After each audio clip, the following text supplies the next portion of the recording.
आजको यस भिडियोमा स्वप्न शास्त्रका आधारमा यदि सपनामा यी जनावरहरू देखिएमा नराम्रो कुराको संकेत गर्दछ, यस्ता सपनाहरू देखिएमा सावधान हुनुपर्दछ भन्ने कुराहरू बताउनेछु।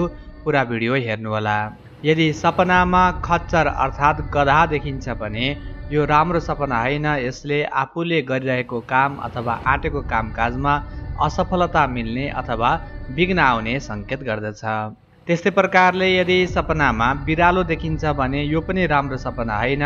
यसले आफ्नो नजिकको व्यक्तिले आफूमाथि कुनै चालाकी गरेको अथवा धोका दिन खोजेको भन्ने संकेत मिल्दछ। त्यस्तै प्रकारले यदि सपनामा सुँगुर देखिन्छ भने यो पनि राम्रो सपना होइन। यसले अशुभ कुराहरू हुन सक्ने अथवा आउँदै गरेको समयमा कुनै समस्यामा पर्न सकिने संकेत गर्दछ। त्यस्तै प्रकारले यदि सपनामा कौवा देखिन्छ भने यो पनि राम्रो सपना होइन। यसले कुनै अशुभ समाचार प्राप्त हुने अथवा स्वास्थ्यमा समस्या आउन सक्ने संकेत गर्दछ। त्यस्तै प्रकारले यदि सपनामा चितुवा देखिन्छ भने आफ्नो जीवनमा आकस्मिक रूपमा परिवर्तन आउन सक्ने संकेत गर्दछ। त्यस्तै प्रकारले यदि सपनामा भालु देखिन्छ भने यो पनि त्यति राम्रो सपना होइन।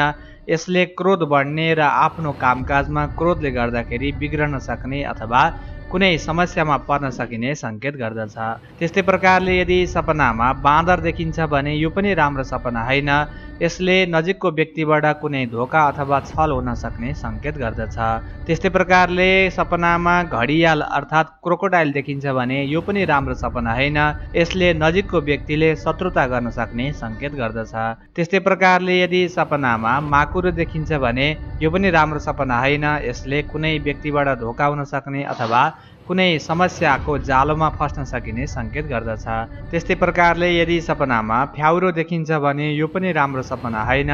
यसले कुनै व्यक्तिबाट धोका हुन सक्ने अथवा आफू समस्यामा पर्न सकिने संकेत गर्दछ। त्यस्तै प्रकारले यदि सपनामा हाइना देखिन्छ भने यो पनि राम्रो सपना होइन। यसले लोभले गर्दा काम बिग्रन सक्ने संकेत गर्दछ।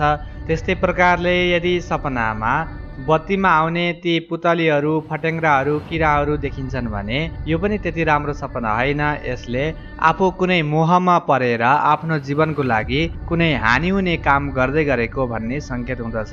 त्यस्तो सपना देखिएमा सजग हुनुपर्ने हुँदछ।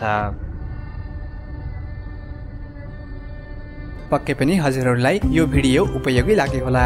यस्तै अरू पनि उपयोगी भिडियोहरू जान्नको लागि कृपया हाम्रो च्यानललाई सब्स्क्राइब गर्न नभुल्नुहोला। साथसाथै लाइक, सेयर र कमेन्ट पनि गर्दै गर्नुहोला। आजको लागि बिदा चाहन्छु। हस्त धन्यवाद।